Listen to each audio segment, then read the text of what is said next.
Vous êtes client d'une banque physique et vous ne souhaitez surtout pas rejoindre une banque en ligne. Eh bien, écoutez, vous avez parfaitement raison. Et dans cette vidéo, je vais vous donner 10 excellentes raisons de fuir les banques en ligne, 10 motifs qui vont vous conforter dans votre opinion, dans votre choix excellent de rester client d'une banque physique. Cette vidéo est aussi destinée à vous qui avez des amis qui ne souhaitent pas rejoindre une banque en ligne, qui ne souhaitent pas profiter de l'offre de parrainage que vous leur proposez. Cette vidéo va vous aider enfin à comprendre le choix de ces personnes qui résistent à cette mode, qui ne font pas ce choix moutonnier, qui ne suivent pas cet instinct grégaire de rejoindre les banques en ligne. Cette vidéo m'a demandé beaucoup de travail parce qu'il a fallu trouver 10 motifs tout à fait pertinents, 10 raisons tout à fait convaincantes de rester client d'une banque physique.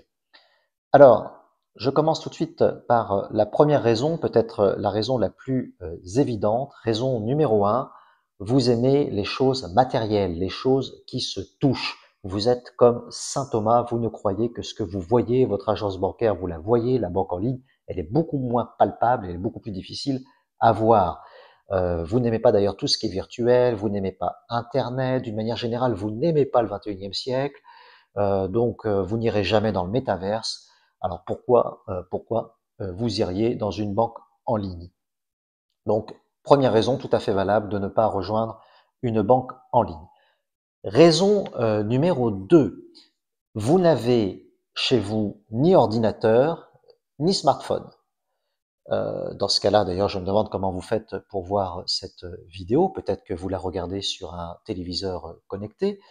Mais il est vrai que si vous n'avez ni ordinateur ni smartphone, eh bien, les banques en ligne, c'est pas fait pour vous. Si vous n'avez pas d'appareil pour vous connecter à votre banque, logique irréfutable, vous ne pourrez pas interagir avec votre compte bancaire, vous ne pourrez pas faire d'opération et donc vous devez renoncer à la banque en ligne, vous devez rester client d'une banque physique. Raison numéro 3, qui n'est pas si rare, qu'il ne faut pas négliger, vous êtes amoureux ou vous êtes amoureuse de votre conseiller bancaire. À chaque fois que vous le voyez, à chaque fois que vous la voyez, vous sentez un petit frisson, vous sentez qu'il se passe quelque chose à chaque rendez-vous, lorsque vous discutez de vos livrets d'épargne, etc. Vous attendez le bon moment pour déclarer votre flamme, ou vous pensez que votre conseiller bancaire va bientôt vous déclarer sa flamme. Alors là, forcément, ce n'est pas du tout une bonne idée de clôturer ses comptes maintenant et de rejoindre une banque en ligne. Il faut continuer et tenter votre chance. Raison numéro 4, alors là, c'est pas le cas où vous êtes amoureux de votre conseiller bancaire, mais vous avez quand même besoin de votre conseiller bancaire. Pourquoi vous avez besoin de lui? Parce que vous n'avez absolument pas le temps de vous former, tout ce qui est finances personnelles, épargne. Ça représente au moins 3 ou 4 heures par an d'études, lire des magazines ou regarder des vidéos YouTube qui expliquent comment fonctionnent les livrets d'épargne, ce qu'est un ETF, ce qu'est un DCA.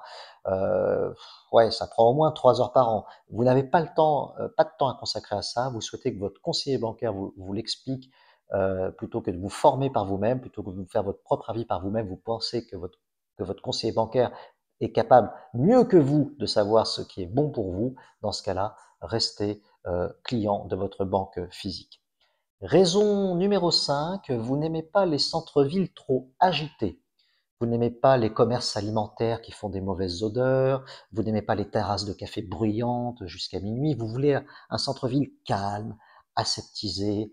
Et pour ça, c'est très important de soutenir les agences bancaires parce que, je ne sais pas si vous avez remarqué, dans les centres-villes, ce sont elles souvent qui prennent les meilleurs locaux. Les petits cafés n'ont pas assez d'argent pour payer le loyer, n'ont pas assez de clients. Les agences bancaires font monter les prix des loyers, ont tendance à expulser les commerces du quotidien du centre-ville. Donc si vous aimez ces centres-villes très calmes, sans odeur, sans vie, eh bien il est très important de continuer à soutenir les agences bancaires et à rester client de votre agence bancaire physique. Raison numéro 6, vous êtes capitaliste et vous voulez faire plaisir aux actionnaires du CAC 40. Vous avez un cœur bien à droite, et vous pensez aux actionnaires de la BNP, du Crédit Agricole, de la Société Générale. Il est important que ces sociétés conservent leurs marges, Leurs marges sont beaucoup plus importantes dans la banque de détail pour les agences physiques que dans les agences en ligne. Et donc, pour les soutenir, vous êtes déterminé à rester client d'une banque physique et à dissuader tout votre entourage de rejoindre les banques en ligne. Bravo, belle générosité.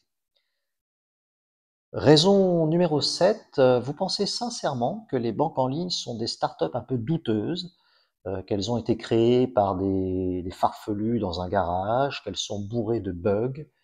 Vous n'avez pas encore compris ou vous ne voulez pas comprendre que ce sont en réalité des filiales des grands groupes bancaires, qu'elles sont régulées, qu'elles sont garanties, qu'elles sont surveillées, et c'est très bien.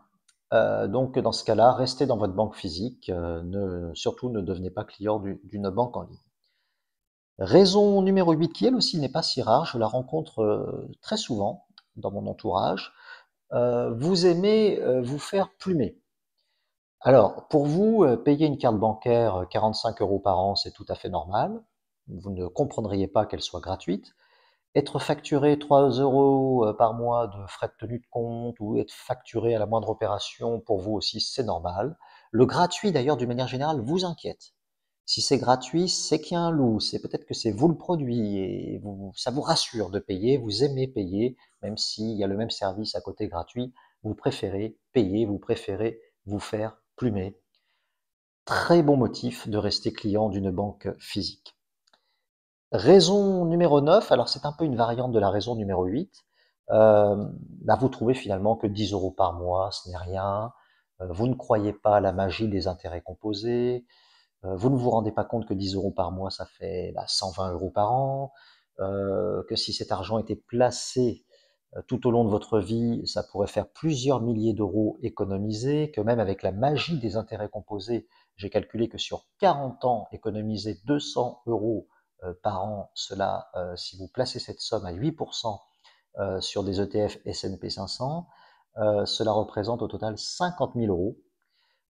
Voilà, donc c'est des calculs vraiment qui pour vous dépassent. Pour vous, vous restez à quelques euros par mois et vous ne voyez pas la différence entre quelques euros par mois et plusieurs dizaines de milliers d'euros à la fin d'une vie. Eh bien, là encore, très bonne raison, très bon motif de rester client d'une banque physique. Raison numéro 10, alors celle-là, je l'avais oubliée parce que ça fait très longtemps que ça n'avait pas arrivé. Vous aimez faire la queue. Vous aimez les files d'attente, attendre dans une agence bancaire votre tour pendant qu'une mamie raconte sa vie à la guichetière, ça vous dérange pas. Vous avez du temps le samedi matin. Voilà, c'est ça votre petit plaisir du début de week-end, c'est d'attendre à la banque qu'on veuille bien vous renseigner. Voilà, vous avez maintenant 10 raisons excellentes, sérieuses, pas du tout ironiques, de rester fidèle à votre bonne vieille agence bancaire. Donc, si vous ne souhaitez pas rejoindre une banque en ligne, bravo pour votre choix. Si vous avez des amis qui sont clients d'une banque physique, eh bien, vous pouvez leur partager la vidéo. Ils seront très contents d'apprendre toutes les bonnes raisons qui justifient le choix qu'ils ont fait. Et moi, je vous dis à bientôt pour des nouvelles vidéos de conseils en finances personnelles.